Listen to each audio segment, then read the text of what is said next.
Salam Bhinneka Tunggal Ika. Sahabat Nesia dan sahabat di luar Nesia yang saya hormati. Kalau kita bicara sehat, sahabatku, tentu menyangkut sehat raga dan sehat jiwa. Dan kedua sehat ini saling mendukung, sahabatku. Raga yang sehat bisa memberikan sudut jiwa yang sehat. Demikian juga, jiwa yang sehat akan memberikan kesehatan raga atau kesehatan fisik yang sehat. Sehat fisik lebih banyak dipengaruhi oleh perilaku. Baik perilaku pola hidup, perilaku makan, dan perilaku minum. Tentu kesehatan jiwa, bagaimana kita mengupayakan jiwa kita supaya kuat dan berjiwa positif. Baiklah, saya akan mulai dari yang pertama, pola makan. Untuk sahabatku yang sudah berumur 35 tahun ke atas, kurangi makan makanan yang berlemak, terutama lemak jenuh. Nah, lemak jenuh di sini itu banyak pada lemak pada binatang. Kemudian pada minyak kelapa dan minyak kelapa sawit. Sebaiknya proses memasak mulai dikurangi menggoreng, ya, mulai divariasikan dengan merebus dan sejenisnya. Tentu makan makanan yang bersantan juga kurangi, sahabatku. Itu mengandung banyak lemak jenuh, yaitu lemak yang jahat, ya, yang bisa menyebabkan penyakit stroke dan penyakit karena sumbatan pembuluh darah jantung yang bisa menimbulkan serangan jantung.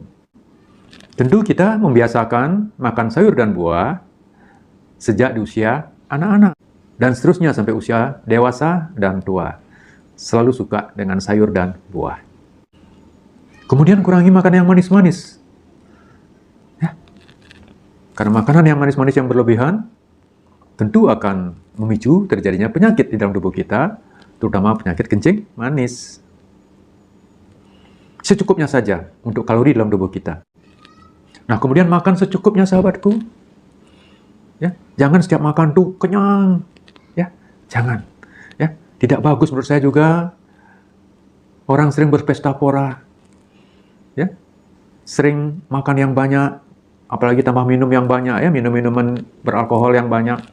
Itulah kebiasaan buruk yang sangat merugikan kesehatan, sahabatku. Jadi makan pun secukupnya. Jadi berhenti makan sebelum kenyang. Ya. Coba nanti ditambah air, terasa kenyang. Kalau bisa ditambah air pun tidak kenyang. Jadi menurut saya, sebaiknya kita makan setelah kita merasa lapar. Biar proses alamiah di dalam tubuh itu berjalan. Di hormon-hormon glukagon juga berfungsi. Sekali-sekali mengubah gula otot menjadi gula darah. Karena ada yang mengatakan, makanlah sebelum lapar dan berhentilah makan sebelum kenyang. Kalau saya, hanya satu saya rubah. Makanlah bila Anda telah merasa lapar. Itu menurut saya. Ya. Di malam hari, mau tidur, jangan membiasakan makan, sahabatku. Kalau kita tidak merasa lapar. Ya. Apalagi kita mau tidur, ngapain? Membuat perut kita beban untuk bekerja. Sedangkan kita nggak butuh. Kita tinggal tidur, kan? Tidak ada energi yang akan dikeluarkan yang banyak. Justru pada pagi hari yang harusnya makan cukup. Karena kita akan bekerja.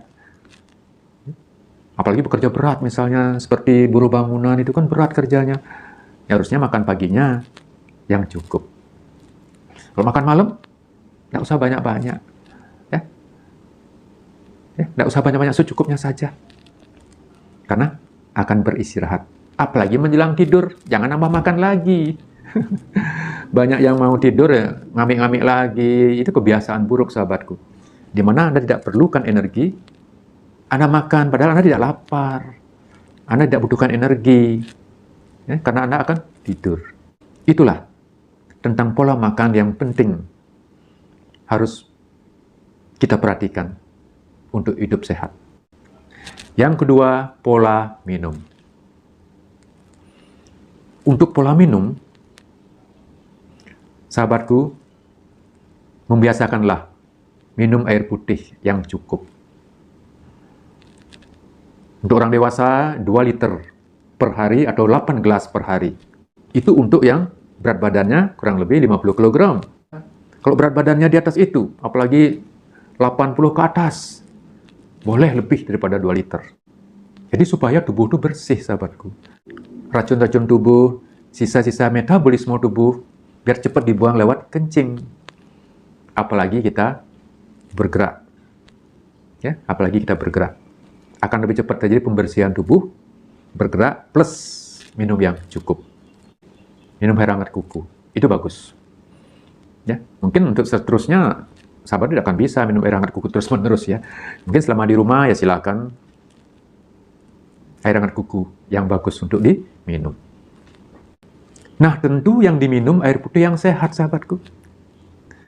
Air putih yang sehat itu tentunya sesuai dengan aturan kesehatan, di mana mineral yang terkandung di dalamnya sesuai dengan aturan kesehatan. Nah, tentu air yang sehat adalah air yang sudah diproses, sahabatku, dan sudah diuji secara laboratorium. Tentu ini mahal, sahabatku.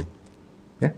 Air mineral yang kita beli, yang sudah diproses, yang kita sebut dengan air mineral yang sehat, tentu diproses secara jujur, tidak dipalsukan. Tentu yang beginilah yang harus kita konsumsi. Tentu mahal, sahabatku. Nah, bagaimana supaya lebih murah? Kita punya air sumur. Air sumur itu bisa kita konsumsi. Alangkah bagusnya dicek dulu, sahabatku, ke lab. Bagaimana kandungan mineral yang ada di dalamnya. Sudahkah sesuai dengan aturan kesehatan? Kalau sudah, baru Anda konsumsi. Jadi menghemat kan? Tidak usah beli. Tinggal Anda rebus ya, untuk membunuh mikroorganisme yang ada di dalamnya. Tapi yang penting, mineral yang terkandung di dalamnya sesuai dengan aturan kesehatan. Wak kelap, sahabatku. Pastikan dulu. Jangan-jangan nanti zat kapurnya tinggi. Jadi kalau zat kapurnya tinggi, bisa terjadi batu ginjal. Karena kurang sehat kan? Jadi penyakit kan? Nah, demikianlah caranya, sahabatku. Kalau kita tidak bisa membeli air mineral yang begitu mahal. Kemudian hindari minum alkohol, sahabatku, yang berlebihan. Kalau sekali atau setiap hari, sloki begitu nggak apa-apa. Alkohol itu kan sumber energi ya, akan menjadi gula di dalam tubuh kita. Kalau berlebihan itu akan merusak, akan mengganggu kesehatan. Akan bisa menimbulkan gangguan pada lambung, akan bisa menyebabkan pelemakan pada hati, dan lain sebagainya. Nah, kemudian kurangi, sahabatku, minum yang manis-manis. Ya. Tadi pagi minum es teh, siangnya makan lagi, minum teh botol, malamnya lagi minum es gula. Kurangi, sahabatku, kurangi. Minum minuman yang manis kurangi. Kalau Anda sudah segar bugar, ya, tidak butuh energi Anda, gula darah Anda cukup dalam tubuh Anda, itu buktinya Anda segar bugar, ngapain minum yang manis-manis lagi? Kecuali darurat sekali, Anda nggak sempat makan, Anda betul-betul merasa gemetar, silakan.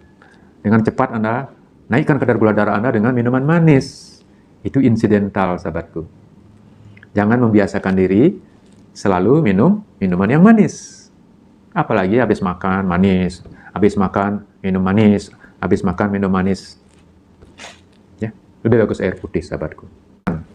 Nah, pada saat makan, cukup 1 gelas, sahabatku. Kurang lebih 1 gelas seperti ini, sahabatku. Ya, jangan besar gelasnya. Cukup 1 gelas seperti ini, 250-300 cc, sahabatku. Sebelum kita makan, minum sedikit untuk membasahi tenggorokan atau kerongkongan kita. Atau selama makan, tambahkan sedikit demi sedikit. Dan sesudah makan. Kenapa, sahabatku? Kenapa tidak harus banyak? Kenapa hindari minum yang banyak? Ya, kadang-kadang gelasnya besar. Ya, pesan minuman, gelasnya dikasih gelas yang besar, itu sayang dibuang, dihabisin semua. Bayangkan itu, gelas besar sahabatku, hampir 3 kali gelas yang tadi, itu dipaksa dihabisin. Tidak perlu sahabatku. Alasannya apa? Makanan yang sudah kita kunyah dengan lumat, bercampur dengan air liur, kemudian kita telan. Di dalam lambung kita bercampur dengan asam lambung yang cukup. Dan inilah terjadi proses pencernaan yang bagus. Kuman bila ada akan mati. Contohnya kuman tipes, kuman diare yang masuk lewat makanan pasti akan mati. Tidak akan menginfeksi tubuh kita. Dalam keadaan kalau minum tidak berlebihan. Bagaimana kalau minum berlebihan? Jadi makanan yang sudah lumat tadi, bercampur dengan air liur, bercampur dengan asam lambung yang sudah cukup, dengan minum yang banyak, konsistensinya akan berubah. Keasamannya jelas berkurang. Sehingga bila ada kuman, bisa tidak mati. Sehingga bisa menginfeksi tubuh kita. Contohnya tipes, ya, diare, desentri. Tetapi sebelum makan, atau nanti setelah makan, kita minum yang cukup. Yang penting total kebutuhan tubuh dalam 1 hari untuk orang sehat adalah 2 liter atau 8 gelas. Dan bisa lebih untuk orang yang punya berat badan yang cukup besar. Boleh dilebihkan. Ya, yang penting ginjalnya dalam keadaan sehat. Baik sahabatku, semoga bermanfaat. Saya akhiri. Salam Bhinneka Tunggal Ika.